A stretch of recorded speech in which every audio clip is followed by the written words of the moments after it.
Saya sekarang masih berada di Kota Magelang dan saya sekarang bersama dengan Bunda Lydia. Ya. Nama lengkapnya siapa, Bu? Lydia Suryani, tapi nama viralnya Bunda Lydia. Oh, Bunda Lydia. Oh, nama viral. Sudah viral ya, Bu, ya berarti. Alhamdulillah, saya dan teman-teman sedang mengadakan safari dakwah ya ke Jawa Tengah, ke Semarang, Magelang, Prambanan, Jogja. Insya Allah nanti terakhir di Klaten. Insya Allah. Nah, Bunda Lydia ini kemarin ikut kajian kita yang ada di Masjid Al-Mahdi, ya Bu ya. Juga hari ini yang sekarang kita berada di rumah makan Resto Ayam Goreng Butati. Butati. Nah, ya ini restorannya restoran legend katanya. Dari apa namanya? Pas lagi acara kajian, Bunda Lydia tuh memberitahukan, menginformasikan bahwa ternyata Bunda Lydia ini katanya menurut pengakuannya mantan misionaris. Waduh, saya langsung todong, Bu, podcast Bu, harus podcast Bu. Saya kalau denger misionaris tuh kayaknya udah pengen duluan gitu, pengen denger ceritanya gitu. Bu Lydia, boleh tolong ceritain Bu, latar belakang keluarganya bagaimana, Ya. berapa saudara, tinggal di mana dan sebagainya. Monggo Bu. Assalamualaikum warahmatullahi wabarakatuh. Waalaikumsalam warahmatullahi wabarakatuh. Nama saya Lydia Suryani, tapi lebih dikenal dengan nama Bunda Lydia. Bunda Lydia. Ya, saya kalau misionaris kayaknya kok berat ya kok ya. Saya lebih aktivis sih. Aktivis. Ya, Okay. aktivis. 52 tahun usia saya dan 50 tahun itu saya berada di sana, di RT sebelah kok Di RT istilahnya. sebelah. Iya. RT 16 Bu. Iya. Seperti itu, dan keluarga besar saya hampir ya 80% itu mereka pendeta. Keluarga besar. Keluarga besar. Jadi dari orang tua, paman, tante itu? Orang tua enggak, tapi paman, keponakan, sepupu, adik ipar semuanya pendeta. Pendeta. Ya. Waduh. Terus itu Kristen Protestan Bu semuanya? Pantekosta ada, Bethel ada. Oke, ya itu semuanya Protestan. Protestan, ya betul kok. Pantekosta, Bethel. Bethelnya Bethel apa nih Bu? GBI. Aduh, samaan lagi. Saya juga dulu GBI. Saya dulu mantan anak buahnya Insinyur Niko. Oh ya Pak Niko. Oke, nggak jauh-jauh ya. Beberapa kali saya ketemu dengan mantan-mantan GBI yang sudah masuk Islam. Ya. Alhamdulillah. Bu Lydia ini salah satunya. Monggo Bu dilanjutkan. Jadi banyak keluarganya pendeta. Iya. Jadi lulusan STT semua. SCT ada beberapa, terus ada yang karena menikah dengan pendeta. Pasti kan bagiannya ibu pendeta. Oh. Nggak mungkin ibu ustazah kan. Ya. Terus Bu Lydia sendiri juga pendeta? Saya bukan pendeta, saya hanya aktivis. Saya dulu pernah di sekolah di PGAKP Bethel ya, itu untuk menjadi guru agama Kristen. Oke, di kota? Jakarta. Oh, di Jakarta. Ya, di Oke, Jakarta. dulu Ibu tinggalnya di Jakarta? Saya dulu sempat di Magelang selama hampir kurang 8 tahun ya, 2 tahun TK, 6 tahun saya sekolah di SD Pantekosta di Jalan Tentara Pelajar Magelang, kemudian SMP saya di SMP Immanuel, Jakarta. Kemudian masuk di PKAKP dan saya sempat ikut sekolah penginjilan tapi yang online. Oke. Ya. Jadi Ibu memang dari kecil udah tumbuh besar di lingkungan Kristen. Iya, semua tante saya, om saya itu, jadi saya sangat kental dengan kehidupan pastoran ya. Gitu. Tapi Ibu nggak pernah belajar di STT ya Bu ya? Enggak. Oke. Terus setelah itu jadi aktivis saja di gereja? Aktivis ya, kadang sih karena saya dulu banyak kegiatan yang koordinator sih kok. Kayak dulu kayak tamborin, sekolah minggu, youth, sempat untuk kalau kayak kita majelis taklim ya untuk ibu-ibu ya kadang menyampaikan. Tapi Bu Lydia nggak ke lapangan maksudnya? Enggak, saya kalau ke lapangan tuh hanya paling kalau ada kerjasama, kalau di Kristen kan KKR ya, nah, itu saya hanya di tim aja, tim puji sembah. Nggak ke pelosok-pelosok? Enggak. Berarti aktivis ya Bu ya? Ya. Jadi perjalanan Ibu dari mulai kecil sampai besar menjadi aktivis itu memang boleh dikatakan dari lingkungan keluarga semuanya. Dari lingkungan, dan memang saya sendiri mungkin karena lingkungannya seperti itu, jadi Ada keinginan Oh, seperti itu, oke. ya. Pengen berprestasi di antara Iya, keluarga gitu ya. iya. Baik, baik. Terus gimana Bu ceritanya lagi? Iya, saya punya putra-putri 2. Yang pertama perempuan sudah 26 tahun, tinggal di Jakarta. Oh, oke. Ya, yang kedua itu almarhum Dipta Oke. Qadarullah. Beliau berpulang di Ramadan pertama yang saya ikuti sebagai muslimah. Masya Allah. Ya. Terus? Kemudian saya itu mendapat hidayah Qadari. Jadi enggak ada yang mendakwai. Saya sendiri juga enggak kepingin masuk Islam. Islam itu bukan tujuan hidup saya. Saya enggak mau jadi muslim, tapi ya memang bukan saya yang pilih, tapi Allah yang pilih. Allah yang pilih. Ya. Tahun berapa itu sih? Itu saya syahadat di sekitaran tanggal 8 Mei 2022. Kemudian tanggal 13 saya menikah dengan suami yang sekarang, karena suami yang pertama sudah meninggal. Ya. Terus? Saya syahadat. Oh. Jadi masuk Islamnya boleh dikatakan memang karena mau menikah? Bukan. Jadi seminggu sebelum, saya sama suami kan nggak pacaran nih, ta'aruf kalau dalam media. Saya seneng nyanyi, kenalan dah gitu setelah online. 2 hari kenalan dia langsung ke Jakarta minta nikah sama saya. Oke. Gitu. Jadi kami menikah. Itu besok kami mau menikah, hari ini saya masih pelayanan di gereja. Gitu ya? Karena saya nggak ngerti ini apa, saya dapat hidayah apa, saya nggak tahu itu namanya hidayah gitu. Dan ya waktu saya syahadat pun juga, aduh, mohon maaf ya sama Pak Ustadznya, barangkali kalau Pak Ustadznya melihat podcast ini, saya suruh syahadat tuh, oh ya syahadat. Bunda kok nggak excited, nggak terharu? Oh saya mah biasa syahadat di gereja. Emang di Kristen ada syahadat? Ada. Pengakuan iman rasuli kan syahadat. Aku percaya kepada Allah Bapa yang tunggal dan putranya, Yesus Kristus dan Roh Kudus. Ya. Seperti itu syahadatnya. Nah Ustadznya bilang, oh beda syahadatnya. Emang Pak Ustadz pernah ke gereja? Enggak. Tahu syahadatnya? Enggak. Lah kok bisa bilang beda? Itu saya. Oke. Tapi Ibu waktu mau bersyahadat itu sadar kan mau meluk Islam? Sadar. Nah terus? Syahadat saya. Mau gitu, mau masuk Islam? Karena memang ya saya syahadat, memang saya udah oke, saya masuk Islam gitu. Cuman memang apa ya, chemistry-nya, gregetnya tuh belum ada. 2 minggu setelah saya menikah, suami pun juga waktu itu yang paling viral itu ya tentang apa, Trinitas itu selalu menjadi perdebatan antara kami. Saya sudah syahadat tapi saya masih dengan warisan Belanda ya, masih ada gitu.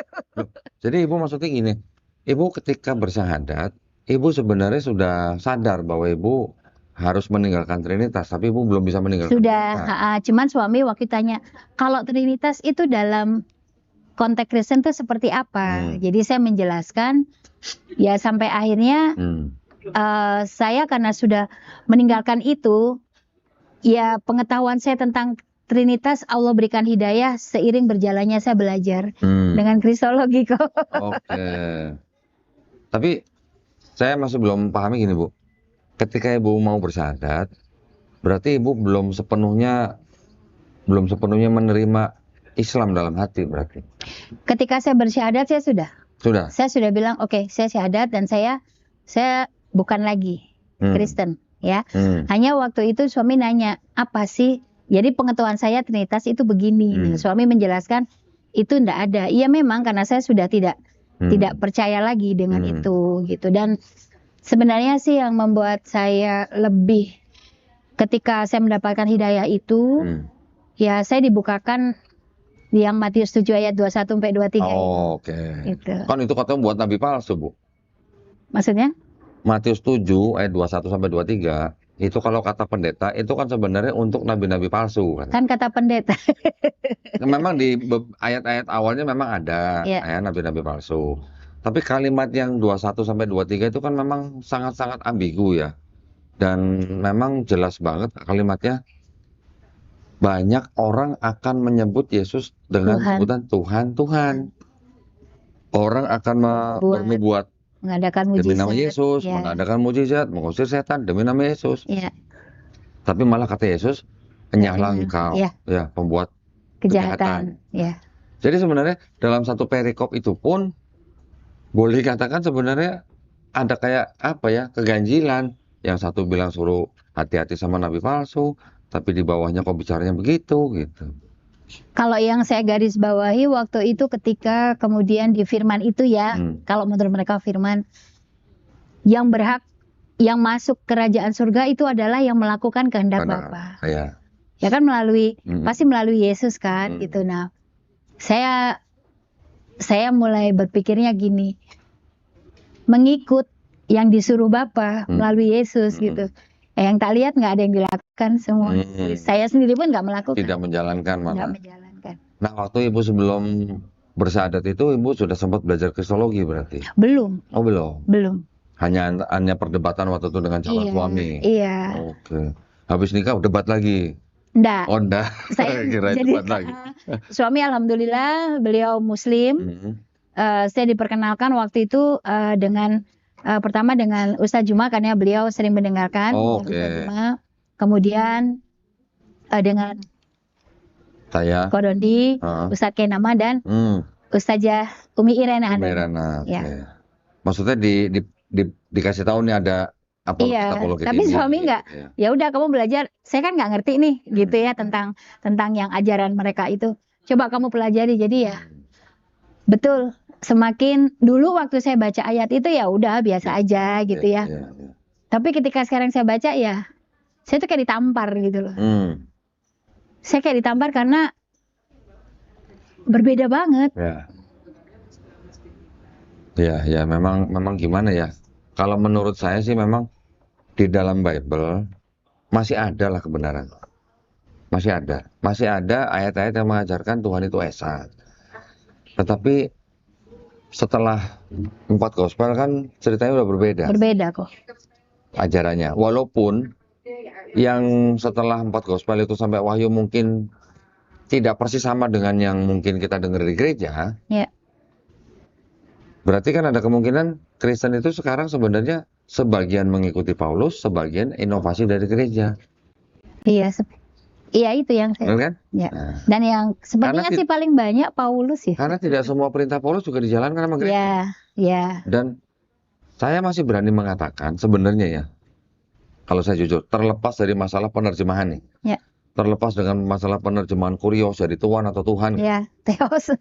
Saya sebenarnya masih condong mengatakan bahwa Paulus itu sebenarnya tidak menuhankan Yesus. Tidak menyamakan, tidak menyetarakan Yesus dengan Bapa.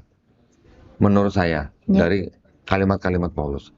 Kalaupun ada beberapa kalimat Paulus yang menganggap Yesus adalah Allah, itu boleh dikatakan itu adalah pelintiran terjemahan. Karena saya sudah pelajari beberapa versi Bible di ayat yang sama, terjemahannya ada yang beda-beda. Iya. Ada yang beda-beda. Hanya gara-gara ada koma, itu pemaknaannya bisa beda. Hanya karena ada intonasi bisa berbeda. Itu udah saya pelajarin lah. Jadi saya sebenarnya juga masih ada menganggap bahwa Paulus tidak menganggap Yesus setara dengan Bapa. Mungkin pemahaman Paulus itu yang diikuti oleh Bapak Gereja di abad kedua. Baik. Tetapi ketika di abad ketiga, keempat, itu yang sudah dirubah. Yang tadinya tidak setara jadi setara. Itu hanya karena berdasarkan konsili ya kok? Iya, konsili. Konsili itu hanya wadah. Wadah, betul. Ya, hanya wadah untuk meneguhkan akidah-akidah. Ya. Ini kan berarti kan di dalam konsili itu kan ada kayak semacam perang akidah. Perang teologi. Betul. Arianisme tidak mau menganggap Yesus Tuhan. Iya, betul. Yang dianggap orang-orang mengikuti pemikiran Paulus menganggap Yesus Tuhan. Tetapi sebelum mereka menganggap Yesus Tuhan, sebenarnya dari pemikiran-pemikiran Paulus juga ada yang dimodifikasi. Ada yang dimodifikasi. Paulus kan pernah mengatakan begini, kepalanya wanita dalam hal ini konteks istri, kan laki-laki, suami. Kepalanya suami Kristus. Kepalanya Kristus Bapa. Berarti kan ada hierarki. Ada hierarki, betul. Kalau ada hierarki, berarti kan tidak setara. Iya. Kalau begitu berarti sebenarnya yang bisa dipahami Yesus tidak setara dengan Bapa. Tertullianus sendiri pun mengatakan bahwa Yesus tidak setara dengan Bapa. Tapi ketika di abad keempat, Athanasius mengatakan Yesus setara. Nah itu yang Trinitas itu ya kok. co-eternal, co-equal. Athanasius itu, bukan Tertullianus, bukan Paulus. Ya. Pertanyaan saya waktu Bu Lydia meninggalkan Trinitas, Ya. apa yang bisa membuat Bu Lydia melepaskan Trinitas? Dengan saya belajar Kristologi dan memang itu nggak masuk akal buat saya. Nggak masuk akal. Nggak masuk akal. Nah dulu dianggapnya masuk akal. Dulu karena pendoktrinan. Ngaku, ada baru ngaku. Dulu mah talent aja gitu ya. Dulu mah nggak tabayun sudah. Oh nggak tabayun, aduh. Sekarang udah keren istilahnya tabayun gitu ya. Nah, memang sebenarnya kan tidak mudah ya melepaskan doktrin, ya. Iya. Apalagi di lingkungan yang sangat kuat biasanya. Betul. Pokoknya imani saja, gitu kan. Pokoknya wes imani aja, nggak usah pakai logika. Kalau saya tanya pendetanya nggak bisa jawab, wes toh diimani saja. Jadi saya kan nggak bisa bertanya lagi, ya sudah. Ya. Nah, perjalanan Bu Lydia ketika setelah bersahadat itu, hubungan dengan keluarga inti, keluarga besar gimana?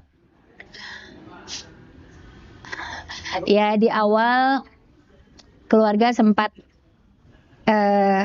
intinya saya sempat terisolir. Bahkan anak saya sendiri memblokir saya. Oh gitu. Ya anak saya 2, yang pertama memblokir sampai qadarullah adiknya berpulang.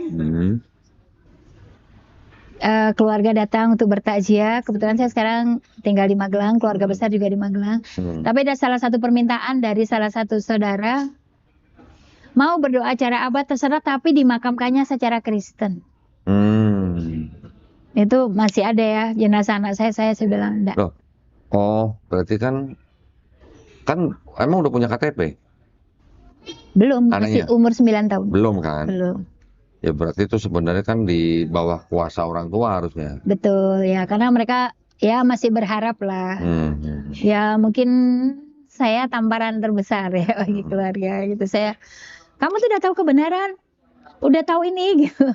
Saya tuh disihir, saya dicuci otak gitu, enggak. Dituduhnya begitu. Dituduhnya seperti itu. Bahkan ketika putra saya qadarullah Allah panggil, itu ada satu bilang gini, Bunda, Dipta itu meninggal karena kamu meninggalkan Yesus. Apa hubungannya? Oh gitu. Ya saya waktu itu hanya diam. Cuman kalau waktu itu saya masih dalam RT 11 saya udah nyerocos tuh kok. Enggak terima saya. Saya dengarkan, oh gitu. Oke baik, sekarang saya balik. Andaikan saya tidak masuk Islam, apakah saya tetap hidup dan anak saya hidup kekal? Kamu juga Kristen tahu, masih Kristen? Meninggal nggak? Meninggal. Terus konteksnya kamu ngomong gitu kenapa? Saya bilang sama tuh, saya enggak pernah meninggalkan Yesus. Saya loh pengikutnya Yesus. Kamu yang ninggalin Yesus. Kenapa? Karena kamu menyembah Yesus. Saya sekarang udah nggak nyembah Yesus sebagai Tuhan. Ya dia nggak berani tanya lagi. Dia bilang, enggak, ngomong sama lu ntar gue syahadat. Gitu. Ya nggak apa-apa, emang kenapa? Saya bilang, ya akhirnya saya diblokir kok. Oh, diblokir. Ya. Dari situ ya. Terus? Ya karena banyak kan mereka, saya enggak pernah gini. Ini loh sekarang aku udah Islam gitu. Yuk tanya, enggak. Karena saya sendiri, ya Allah saya nih belum punya apa-apa. Saya benar-benar insya Allah saya lillahi ta'ala. Saya bisa ini semua karena Allah. Malah banyak dari teman, keluarga, bahkan orang-orang yang tahu saya tuh mencoba. Jadi mereka yang stres sendiri gitu loh kok. Mereka tuh yang Kemal, tahu Kemal ya? Kepo maksimal. Gitu. Nih seorang Lydia. Kirain Kemal Nasution teman gua. Ini Lydia kayak apa nih gitu. Saya bilang ya saya gini gitu. Jadi mereka berusaha dengan ya doktrin-doktrin mereka lah, Trinitas lah. Ya tentang Yesus sendiri lah, seperti itu. Saya bilang tidak. Aku bilang begitu kan. Sekarang gini. Sebenarnya permasalahan pokoknya kenapa sih banyak, saya juga sedih gitu ya, banyak. Bahkan oke lah kalau dari mereka yang memang terlahir Kristen, tapi ada yang memang sudah terlahir Muslim. Pindah hanya karena beberapa hal yang itu sudah menjadi tanda kutip. Ketika saya dekati, kenapa kok? Ya itu karena mereka tidak punya pembentengan akidah yang kuat. Gitu loh. Ini yang membuat saya jadi miris gitu ya kok. Gitu. Jadi saya bilang sama suami, saya mau belajar, tolong bantu saya bilang gitu. Jadi sekarang saya pelajari Al-Quran, suami saya pelajari Bible. Gak apa-apa, nanti bisa saling isi. Dan dia bilang gini, Yang, manggilnya Yang gitu ya.